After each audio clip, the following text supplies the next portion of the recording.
Hi, everybody. This is Paul Hitchcock. Really excited to be on Making the Mark with Mark McKearn, his show, and hosting and talking to Mark. Mark, thanks so much for having me. Paul, thanks for having me, and it's awesome to be with you. Yeah, and obviously, Mark, you and I know each other. We've talked a lot offline. You've got a lot going on. I mean, you're an executive coach, and you're running peer groups. You're helping companies who are growing. And so I want to jump into kind of what's on your plate right now. What's your main focus? What are you seeing out there? Yeah, well, first off, a lot of challenges in the small to medium market businesses across the country. I think we all know what they are. Yeah.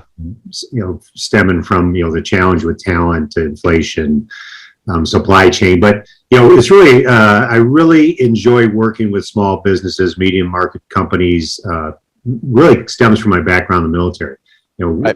In the Army, the backbone of the Army is universally known as the non-commissioned officer corps, the soldiers that lead at the small unit levels that make the Army successful, make it the greatest Army in the world. And you were a colonel. You were a colonel in the Army. I was, Yeah. and it wasn't because of my leadership that units I was in were successful. It was at the lowest levels, the management, the leadership of those sergeants that pushed the troops and got them. Interesting. Yeah. In America, and what makes us such an amazing country and us so successful is the small, medium-sized market companies that really are the backbone of the country. And so I've been able to translate that passion for leadership in the military to small businesses. Yeah. How? I mean, how do you? Was it just an automatic transition for you to do that, or I mean, how did that work itself out? It started with translating those military skills into the private sector. Spent 8 years in the private sector, and then went into the coaching world. Got some certifications in that. A lot of hands-on experience with small businesses through the peer groups that I work with here in the Phoenix Valley. And then on the growth strategy side, really nationwide, different companies of all industries that I work with on a daily basis.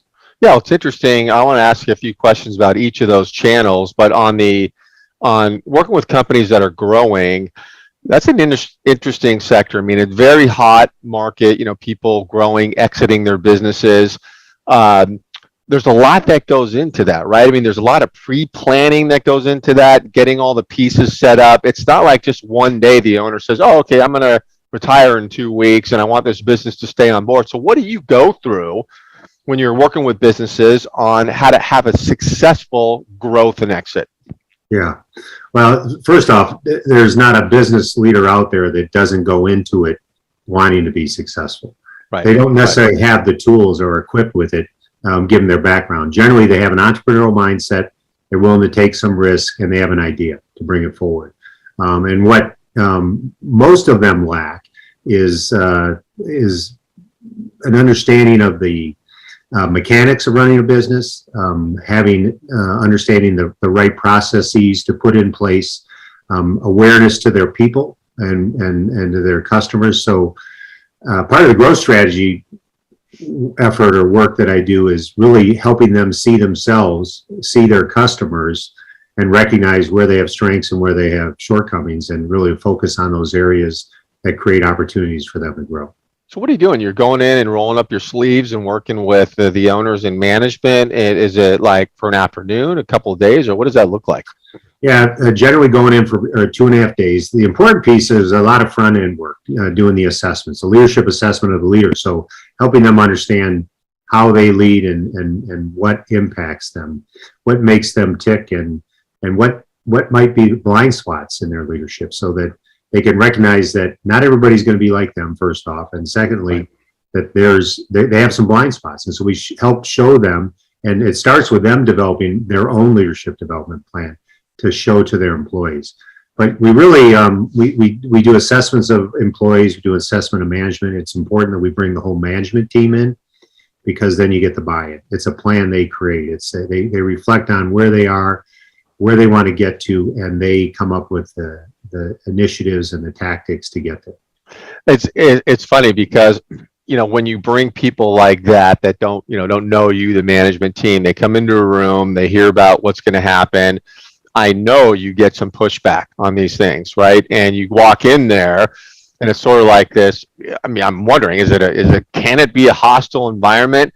And I know you're good at bringing some levity to the situation to get everyone focused, but how do you deal with that when you have these people that are supposed to really spill their guts, and maybe you're calling out people? How do you play that out?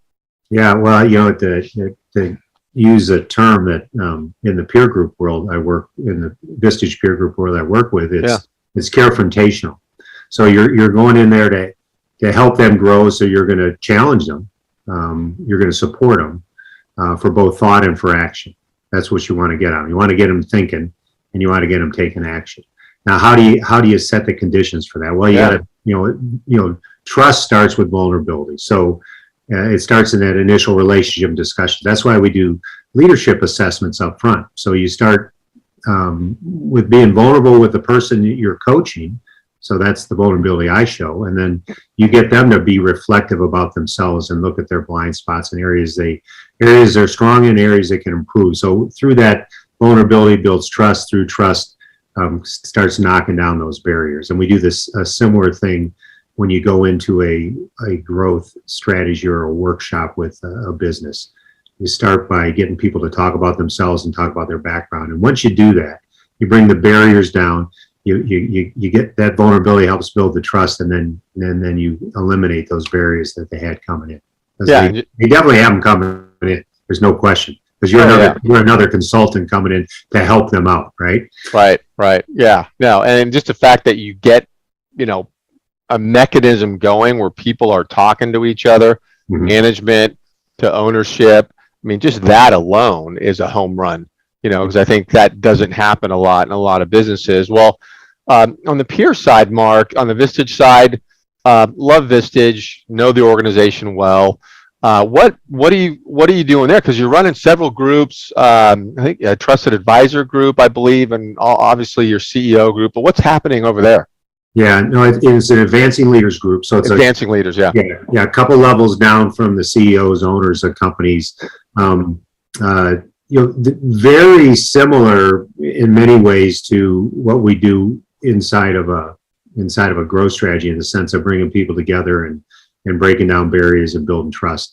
With the peer groups, it's like-minded leaders in the sense of they have a mindset for personal and professional growth. Right. They recognize that they're not the greatest leader ever. That's usually when someone tells you they have no flaws or issues. They're not a good candidate, and you wouldn't want them in a group. So they're people that are lifelong learners who want to be a better leader, have better culture in their organizations, and grow their companies in the right way, at the right pace.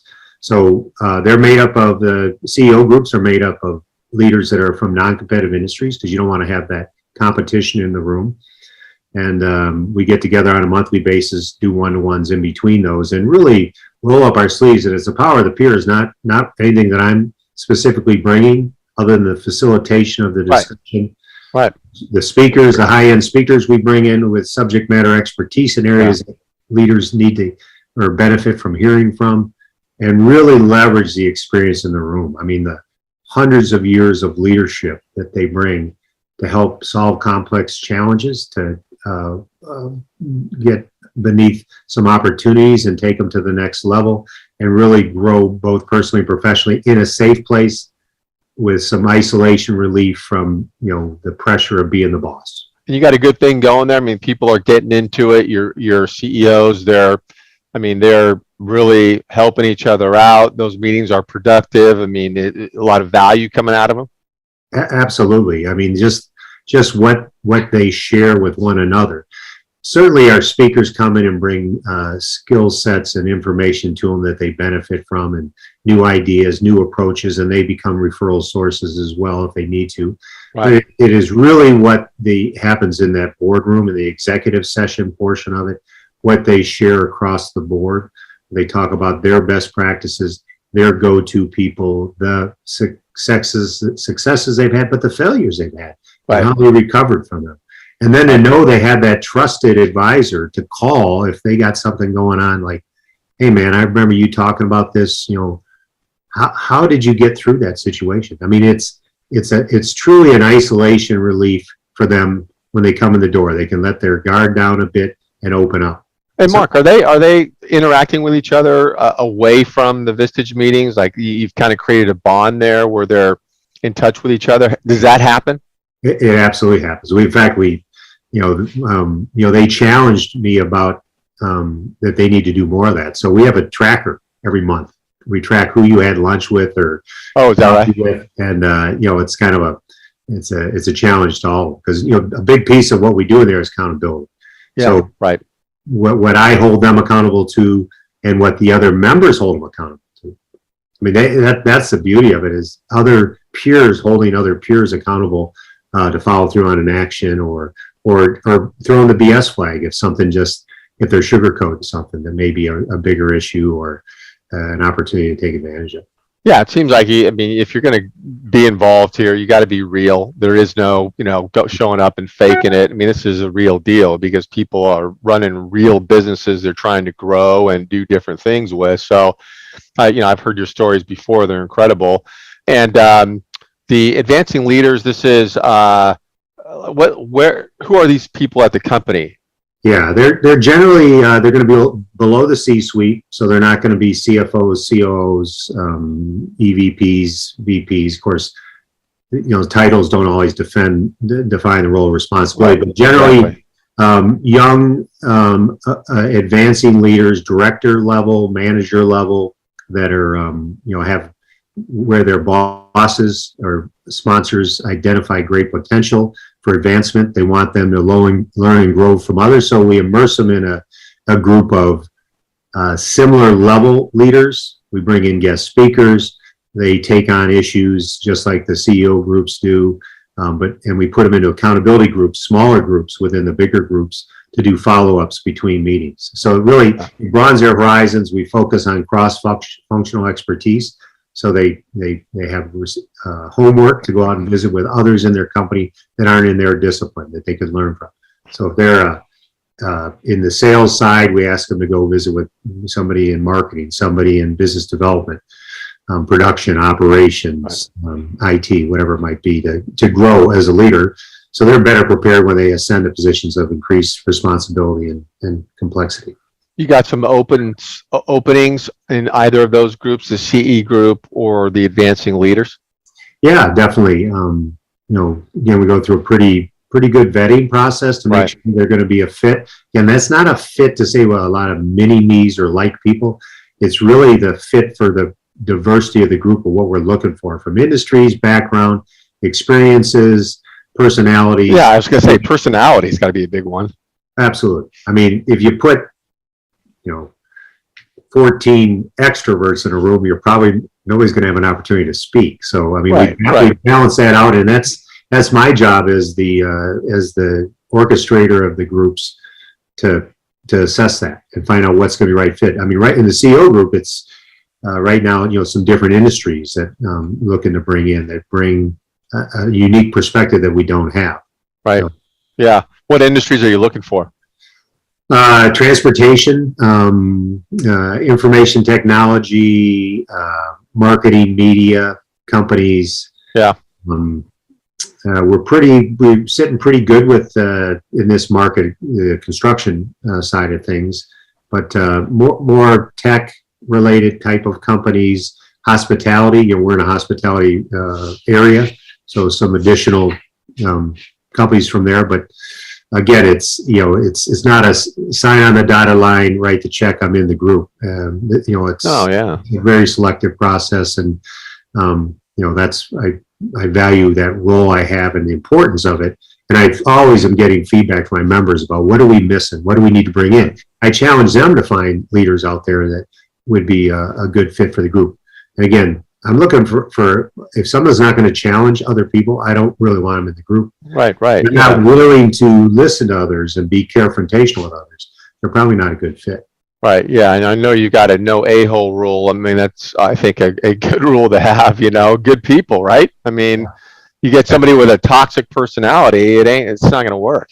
Yeah. Well, I mean, dignity and respect. I mean, that's something our country could use a little bit more of in our interaction. Yeah. Well, I got to tell you before we go here is that I grew up in California, Southern California. When I was growing up, there's a guy famous, you might know the name. His name was Cal Worthington, and he had auto dealerships. Mhm. And he became famous because he was one of the original kind of carnival barkers on TV selling cars, and he had Cal Worthington and his dog Spot. And I'm reminded of that because of those two. I mean, people might not be able to see him. One was moving around. You got a couple of buddies back there on the couch. Well, that's yeah, we are definitely dog people. Do a little bit of dog fostering as well, so we got a rotation going on with dogs in the house. But yeah, Love it, love it. No, good stuff. Yeah, no, good stuff, Mark. Appreciate you having me on your show, and look forward to following your progress. Great, Paul. Always good to see you, and I always enjoy the time we spend together. Thank you. Yeah, all right.